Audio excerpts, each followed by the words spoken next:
নির্মম ঘটনা ঘটেছে।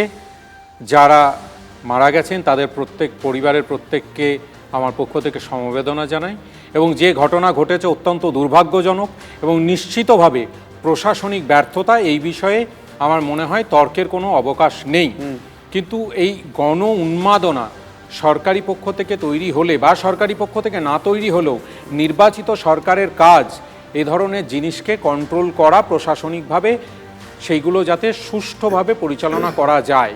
এর পরের বিষয়ে আসি যে সুষ্ঠুভাবে পরিচালনা করার প্রশ্নে একটা জাস্ট কথা তুলে ধরবো। এই ফাইনাল ম্যাচটা আমি যতদূর জানি কলকাতার ইডেন গার্ডেনে হওয়ার কথা ছিল, সেখানে বিজেপির নেতৃত্ব সুপরিকল্পিতভাবে বিভিন্ন চক্রান্ত করে সেটাকে সরিয়ে নিয়ে গেছে। সুতরাং আজকে তাহলে প্রমাণ হলো যে তাদের এই যে পরিকল্পনা সেটা ব্যর্থ হয়েছে। অর্থাৎ এই ঘটনা অনেক বেটার হ্যান্ডেল করা যেত যদি এখানে হতো